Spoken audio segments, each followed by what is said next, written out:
Bueno, buenos días a todos.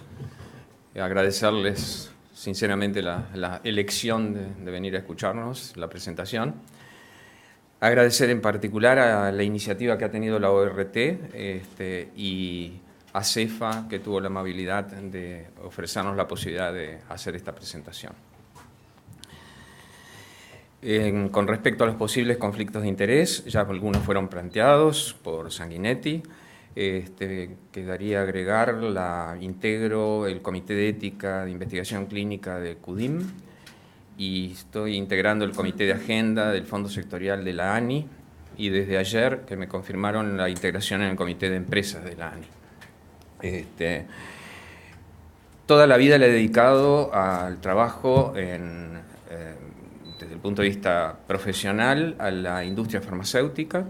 Tuve la oportunidad de empezar trabajando a los 18, 19 años en el laboratorio Höchst, hoy es, dentro de todas las integraciones, hoy es Aventis. Tuve la oportunidad, que agradezco mucho, que me determinó un cambio importante en la vida, de vivir unos años en Frankfurt, en Alemania. Luego trabajé también en Römers, en Abbott, y me jubilé hace unos años en el laboratorio Roche, que es donde hice los últimos años de la actividad. De formación soy médico internista, farmacólogo clínico y toxicólogo. Así que, como verán, siempre estuve en el área de los medicamentos sobre todo. El objetivo de la presentación es destacar el rol que tiene la industria farmacéutica, que hace investigación, que por lo tanto desarrolla nuevos principios y que ese desarrollo termina en una innovación, teniendo el concepto común, para que nos entendamos, de innovación, como lo manejaban los griegos, es decir, la capacidad de, a través de una tecnología, llegar a desarrollar algo nuevo que fuera aplicable, de alguna manera. Y presentar en un vuelo rasante las nuevas estrategias biotecnológicas, médicas, de valor diagnóstico y terapéutico. No fue fácil la elección, estamos viviendo, como vamos a ver en la presentación, la eclosión de técnicas biotecnológicas aplicadas a muchas áreas, desde la agronomía, la alimentación, la elaboración de prótesis. Así que tratamos de extraer las que van a lo médico estrictamente y yo diría a lo terapéutico estrictamente. Y como decía Sanguinetti recién, tratamos a su vez de seleccionar las que tienen, ya están bastante avanzadas, como que tienen aplicabilidad, dado que el objetivo de la presentación es ver lo que tenemos hoy y hacia dónde estamos caminando y vernos si fuera una foto de esta misma reunión en el 2030. Entonces, Sanguinetti, me encantaría que en el 2030, que espero, no sé si estaré aquí, la biología me lo permita, pero que podamos mostrar esta misma presentación de hoy diciendo ahora lo hemos logrado todo o está todo funcionando. Y como corolario final, van a ver que está la aparición de nuevas posibilidades que tenemos, que esto genera, sin lugar a dudas, un cambio en la relación entre todos los actores que estamos en la salud, no entendiendo solamente por actores que estamos, que la enfermera, que el médico, que la industria, ¿no? Sino que nos lleva a vernos desde el gobierno, las autoridades regulatorias, cambia todo el paradigma como hoy manejamos la salud y la relación médico-consultante. No nos gusta hablar de paciente. Paciente es un concepto, saben, que surgió en 1780, que era porque el paciente tenía que esperar a ser atendido. Así que nos gusta hablar más del sujeto consultante hoy, ¿sí? Si bien vamos a empezar con antecedentes lejanos, no se asusten, está previsto que en 20-25 minutos hayamos completado estos objetivos. Los antecedentes, con esta foto pretendimos representar que, de acuerdo a toda la pictografía que hemos accedido, el ser humano, y si pensamos en lo que se piensa del hombre de Neandertal, que sería un poco la figura que hay a la izquierda de ustedes, por los pictogramas el hombre se manejaba con respecto a la relación que tenía con su estado de salud, si es que podemos hablar de salud en esa etapa histórica, en base a los fenómenos naturales, es decir, las tormentas, los amaneceres, los atardeceres, todo le daba un valor mágico y todo se proyectaba y se introspeccionaba de una manera que eso curaba, atacaba, agredía, tenía faltantes, aspiraciones y demás. De todo esto, que hace miles de años se supone, nos queda algo atávico a todos, y es un poco la foto de la derecha para ustedes. Creo que todos los que estamos acá hemos visto un atardecer, y en la civilización occidental lo vivimos como una cosa melancólica, que en general nos lleva a pensar, y hacemos en general un raconto de nuestra vida en esa etapa. Así que nos queda algo profundo de ese aspecto mágico que tiene. ¿Cómo andas, doctor? Por otra parte, esta etapa que lleva miles de años, tenemos antecedentes escritos ya, donde ya aparecía el uso de sustancias para modificar la conducta o modificar los aparatos, la fisiología del ser humano.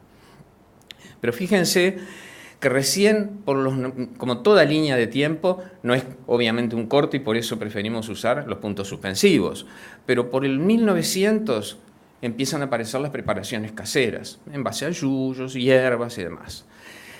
Entre 1900 a 1935, así como hoy hay una eclosión de la biotecnología, empieza a aparecer la herboristería, el uso de hierbas ya con una cierta clasificación, con una cierta utilidad.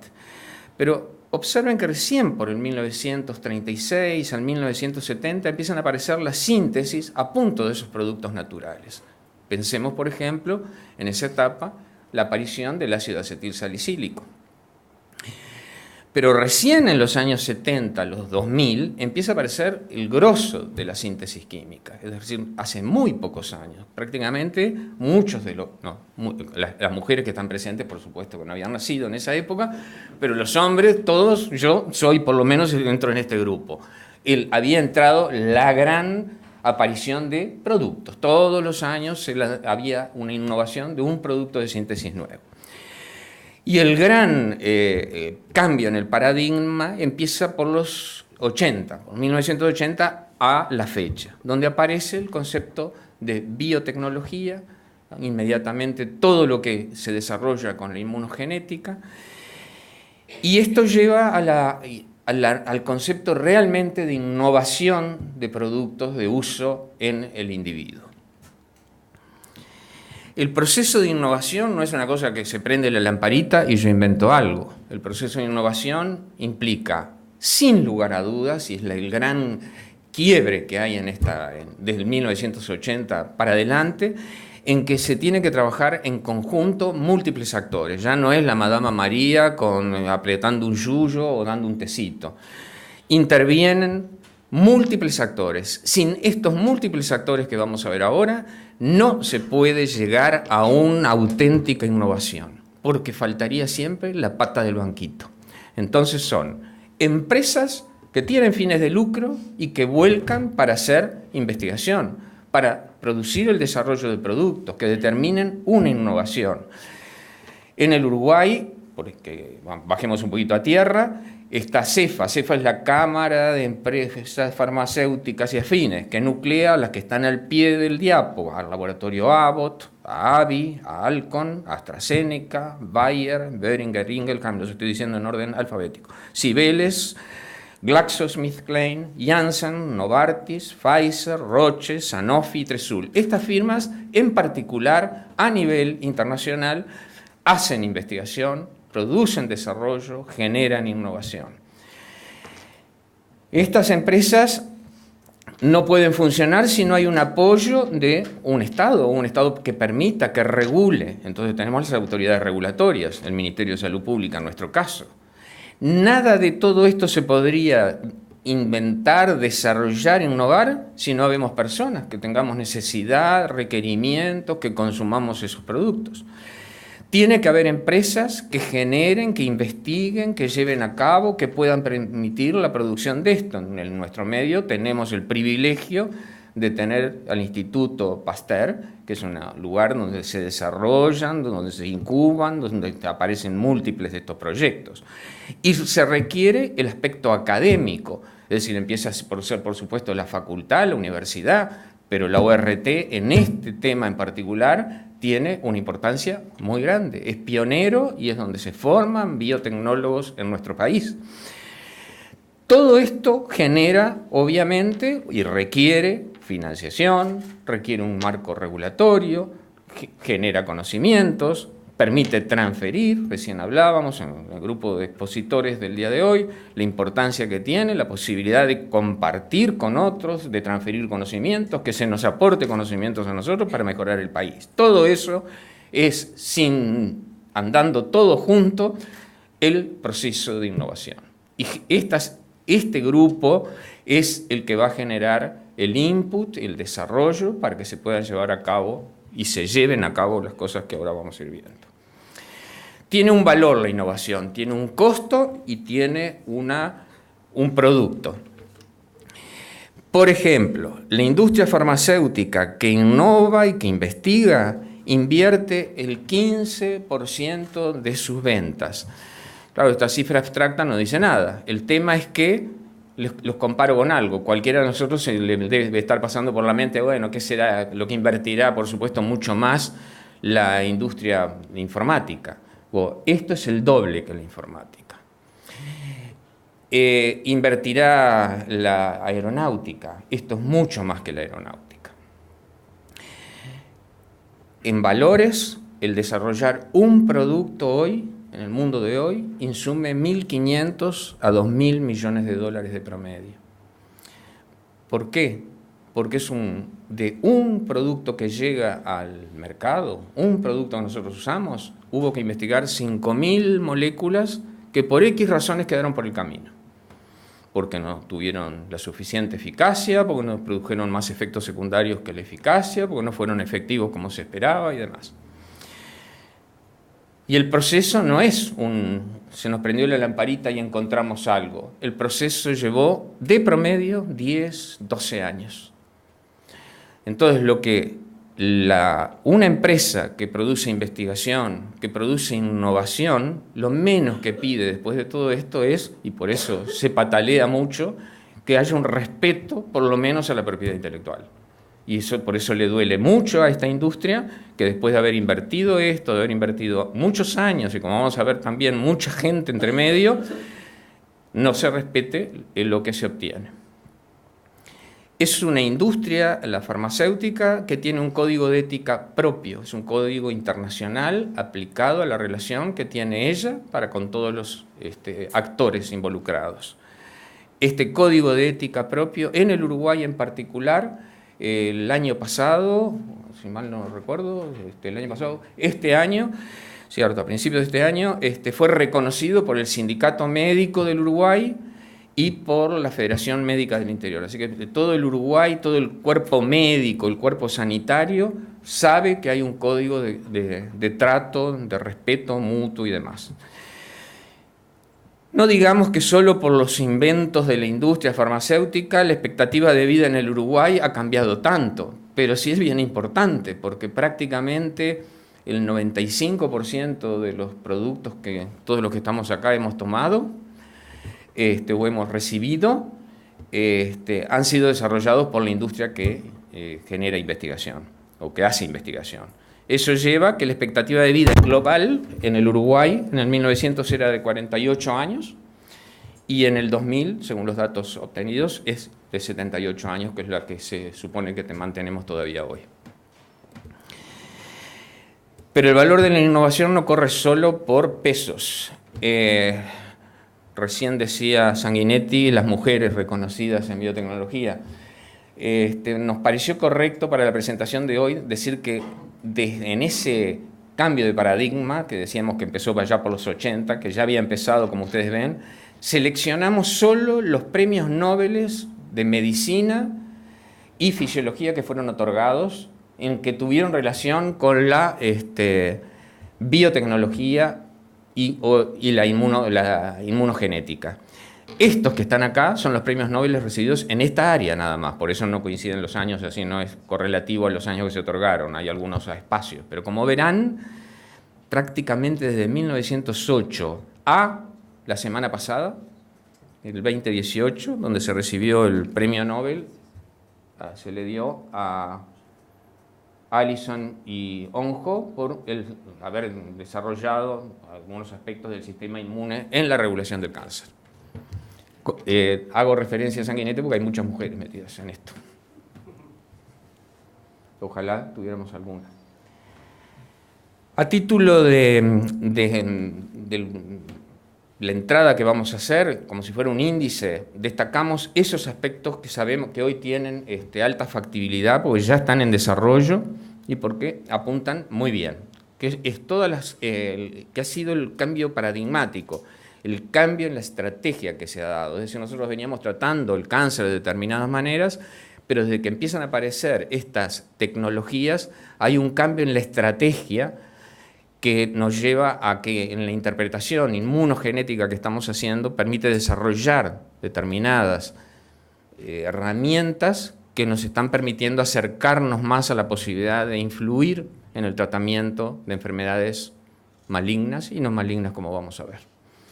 Entonces vamos a pasar muy someramente por lo que se llama la inmunoterapia no específica, por el desarrollo de anticuerpos mono y policlonales, por lo que se denomina inmunoterapia adoptiva, la aparición de vacunas que hoy hay para la prevención y para tratamiento, la regeneración de células madre, la posibilidad de edición genómica y el desarrollo de nanopartículas.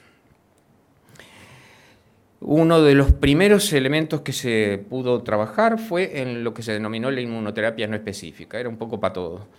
Y lo primero que se empezó a usar fue los interferones. Los interferones lo que hacían, se encontraron sustancias que interferían en determinados momentos de la cinética celular, sobre todo en los elementos de neoplasia, y se vio utilidad para prácticamente todos los tipos de cáncer.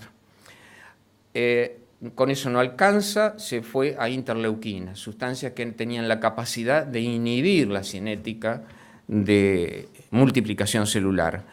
Y hoy tenemos ya bastante avanzados, sobre todo productos para, por ejemplo, el cáncer de riñón y el melanoma. Ya por el 78 aparece la posibilidad con un premio Nobel de los que vimos allí recién, con Milstein, el de la Argentina, cercano a nosotros, el desarrollo de anticuerpos mono y policlonales. De esto hoy tenemos múltiples productos. Estamos en los monoclonales, no vamos obviamente a entrar al detalle, pero tienen la posibilidad de actuar sobre un epítope, es decir, reconocer un lugar determinado. Los policlonales son capaces de actuar sobre distintos epítopes o sobre distintos lugares. Con esto son moléculas muy pesadas, estas moléculas son muy pesadas y hoy hay un grupo que está trabajando muy bien en el Instituto Pasteur, por ejemplo, donde se ha encontrado que hay moléculas de tamaño muy pequeño, que va a ser un poco lo que vamos a decir un poquito más en el avance de la presentación, de peso ya de nano tamaño, a punto de partida de no se ría nadie, de los camellos y de las llamas. Son muy livianitos y dan la posibilidad de entrar a sectores que hoy no podríamos llegar con estas partículas. Estos productos mono y policlonales se han desarrollado fundamentalmente para cánceres del sistema nervioso central, del sistema respiratorio, cáncer de mama, gástrico, renal y óseo. Todo esto es Sanguinetti, existe, ¿no? También hay hoy, y es un poco una de las últimas apariciones, la posibilidad de tener biomarcadores con fin diagnóstico y con fin predictivo. Fue muy sonado el caso de Jimmy Carter, que estaba con aparentemente con metástasis de todos de un melanoma, que tenía metástasis por todo el cuerpo, les daban vida de 1 o 2 meses por delante, de acuerdo a la invasión que tenía, y en esa etapa fue donde se desarrolla el concepto de biopsia líquida, que es a punto de partida de extracción de sangre, en ese momento, analizando el ADN del individuo, ver las posibilidades que tiene o no tiene de futuro en el desarrollo o la agresividad de su afección. Hoy no solamente se hace biopsia líquida en sangre y sobre todo para el cáncer mamario, es decir, ya no hay que sacarle el pedazo, sino de tejido, sino también en orina. Se está desarrollando muy bien en el cáncer de vesical y renal la posibilidad de que a través de la orina, analizando el ADN que está apareciendo, no tener que hacer biopsia, sino simplemente por sangre saberla, como si fuera una anatomía patológica, digamos.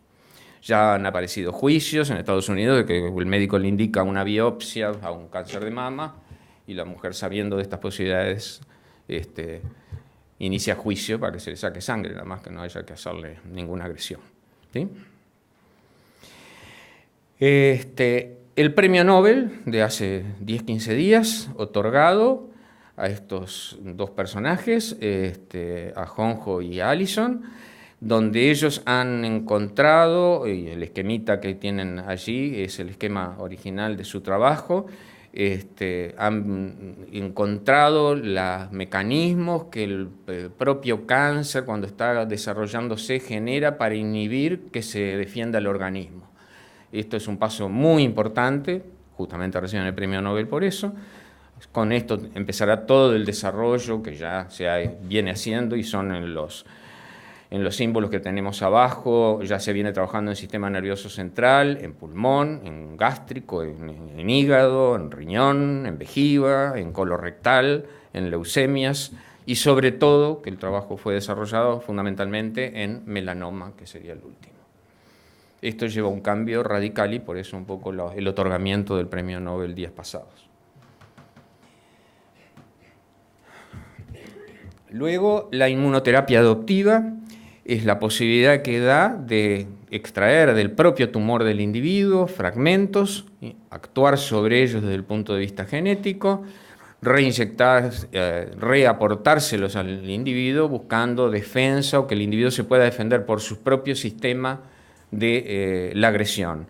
Los avances más concretos al día de hoy es en el melanoma sobre todo. Ha habido algún caso espectacular, que es el que está mostrado en las placas, es un cáncer de mama en una universidad en Estados Unidos, donde ustedes ven en la primera toma donde está señalado con el índice un cáncer muy invasivo y post-tratamiento a los pocos meses tendrían la última placa, se ve, pero prácticamente con desaparición de la invasión.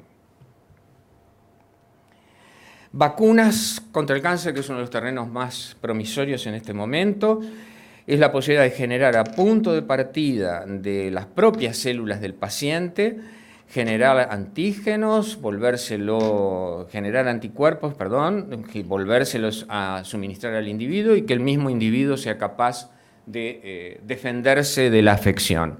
Hoy ya tenemos vacunas comercializadas con muy buenos resultados, como prevención en el virus de papiloma humano, en el virus de la hepatitis B y en tratamiento en este momento de los cánceres está siendo estudiada en prácticamente todos los cánceres de la economía del ser humano. Es bien promisorio el terreno que estamos mostrando. La regeneración de células a partir de una célula madre es la posibilidad que se encontró pluripotencial de que de determinadas células de nuestro propio organismo podamos reproducirlas en condiciones incluso de laboratorio y generar la multiplicación y generar un tejido que puede sustituir, que puede servir para injertos, que puede servir para prótesis y demás. El tema de la regeneración de célula madre, como ustedes lo verán en la prensa, más que yo incluso, es la discusión ética, porque esto da la posibilidad desde desarrollar un embrión, desde la multiplicación, todo lo que hemos oído desde que apareció lo de los clones y demás. No obstante, hay algunos terrenos donde se ha seguido desarrollando. En el Alzheimer es una de las posibilidades, en pacientes con Parkinson, pacientes con esclerosis múltiple, en pacientes diabéticos, regenerando el tejido que el paciente no tiene. La edición genómica es una de las cosas más novedosas, se le llama el bisturí molecular, es la posibilidad de poder actuar sobre el genoma humano, modificando llegando a modificar las codificaciones que tienen a nivel ya de sus aminoácidos, es decir, modificar el propio genoma del individuo, buscando, obviamente, modificar las afecciones que puedan tener potenciales. Este sería uno de los terrenos, Sanguinetti, que estaría para verse, ¿no? Ojalá lleguemos en el 2030 con una cuestión más concreta. Y el desarrollo, dado que en el cuerpo humano no todas las sustancias pueden penetrar a todos los niveles por tamaño, el desarrollo de partículas muy pequeñas, que es lo que se llama denominar la nanomolecular, utilizada en múltiples aspectos. En la imagenología, por ejemplo, la foto que ustedes tienen ahí hace poco es obtenida de la NASA, esta foto que está allí, donde está mostrando es la capacidad por colorantes, que es uno de los usos que más tiene, colorantes fluorescentes, la posibilidad de ver las distintas características de una piel natural nuestra, con los distintos receptores que tiene una cara de cualquiera de nosotros. Otro de los usos de estas partículas es lo que se denomina la teranóstica, es decir, la posibilidad de ser diagnóstico y terapéutica. Es colorear una determinada zona que va a tener que ser intervenida. Por ejemplo, en este momento hay un grupo entre el Instituto Pasteur y urólogos del CASMU, que están coloreando la zona de la vejiga que tiene, en este caso, un proceso neoplásico, y al operarla ven de manera fluorescente el tejido que tienen que reseccionar. Es decir, es bien poco invasivo, cambia totalmente el concepto de cirugía. Se está usando bastante como delivery, ya que el término está tan en boga, de principios activos, partículas ya fuera, como si fuera un carrito que lleva determinadas medicaciones al lugar que tenemos interés en que actúe, solos o combinados. Y luego la posibilidad de otras intervenciones, como es tener las sustancias citotóxicas que sean capaces de intoxicar a las propias células neoplásicas, modular el ARN, que también se está trabajando, y analizar los productos de biodegradación de la propia zona de cáncer para ser reutilizados en atacar al propio cáncer. Y de resultado es que esto es solo el comienzo, porque tenemos que interpretar bastante todavía al genoma que se está estudiando, se está desarrollando, así que de aquí al 2030 es probable que tengamos esto y mucho más. Y para ir terminando, hay un cambio, como verán, en todo esto que apunta al individuo. Ya no estamos hablando de que yo tomo un producto y ese mismo producto actúa para todos. Y uno como médico lo que ha visto es que ese mismo producto que en una persona hace mucho bien, en otro no le sirve para nada, o en uno le hace mucho bien sin efectos secundarios y en otro le hace mucho bien con muchos efectos secundarios. Es decir, algo pasa. En la medida que ahora el cambio del paradigma, empezando del genoma para el otro lado, nos permite ver de un individuo cómo va a actuar esta intervención que yo hago. Así que volvemos al viejísimo precepto de los escritos hipocráticos, que decían, es más importante, decían el grupo de Hipócrates, conocer la persona enferma que conocer la enfermedad que tiene. Porque hoy lo que sabemos es que hay enfermos y no enfermedades, que un cáncer de mama en una persona no es el mismo cáncer de mama que tiene la otra persona, que el cáncer digestivo que tiene una persona no es el mismo cáncer digestivo que tiene la otra. Así que cada persona, tenemos bien claro hoy, es única. Entonces, cada situación de cada enfermo va a exigir un tratamiento. ¿Qué desafíos planteamos o es estimable ver? Creo que cae de su peso después de la presentación. El desarrollar más el análisis del genoma humano. Estamos en plena etapa de analizarlo, de comprenderlo, y se aprende todos los días, y todos los días aparecen novedades. Que esto nos va a llevar, sin lugar a dudas, a una medicina que va a ser más preventiva que curativa. Ya hoy lo estamos viviendo. Muchas de las enfermedades que hace unos años eran mortales en pocos meses, hoy son pacientes crónicos. que la medicina y la que se genere por investigación desde el punto de vista biotecnológico va a ser una medicina cada vez más individualizada, porque nos va a permitir conociendo cada vez grupos más pequeños de individuos, que los tratamientos, y hablábamos con un grupo de ustedes antes de empezar, requieren el que se use todo esto combinado, porque si bien pasamos a vuelo de pájaro, habrán visto que unas actúan en un lado, otras en otro, distintos mecanismos de acción. Quiere decir que podemos usar 1, 2, 3, 4, 5 de estas terapéuticas combinadas, que sin lugar a dudas ya son más eficaces, son más efectivas, son más seguras, generan menos resistencia, pues todas se están basando en la propia inmunogenicidad del individuo y por lo tanto menos efectos adversos. Y que esto modifica totalmente el paradigma que tenemos hoy, de que para desarrollar un producto, como yo les dije, que lleva 10, 15 años y que demás, que cumple para los que hacen investigación, fases 1, 2, 3, que en la 4 se comercializa el producto, esto lleva a que hoy, en la 4, yo diría, empieza el conocimiento del producto, porque ahí se lo dimos a un individuo, prácticamente tenemos pocos individuos de saber qué pasa, que hay que controlarlo, que la farmacovigilancia, entonces que el seguimiento va a ser bien distinto al de hoy, porque a ver qué pasa con este fulano y cómo influía en su genética, qué pasa con los hijitos de ese fulano o de esa fulana. Y por eso creo que si medianamente pudimos entendernos, esto establece una relación totalmente diferente a lo que hoy puede hacer un Ministerio de Salud Pública, lo que puede hacer y lo que está haciendo los aspectos académicos, lo que hace y puede hacer la industria, y sobre todo la relación médico con el sujeto consultante. Esto lleva un cambio, ya no es tome esto tal cual, tengo yo que analizar como especialista al fulano tal, el fulano tal estar dispuesto contractualmente a que va a seguir esto. Es decir, cambia totalmente el tome una pastilla si puede. En conclusión y para finalizar, con las diferencias que nos pueden separar con Steve Jobs, Steve Jobs le gustaba terminar sus presentaciones siempre con esa foto que está ahí, que él mostraba dos calles, la calle de la tecnología, que decía no se podía dar separada de las artes liberales, que para que hubiera desarrollo, innovación, y él sí que la pudo hacer, no era solo aspectos tecnológicos, que había que siempre pensar en todo lo que es el individuo per se. Y que sigue siendo tan importante el darle la mano al otro, al sujeto, que haya un entendimiento de las partes.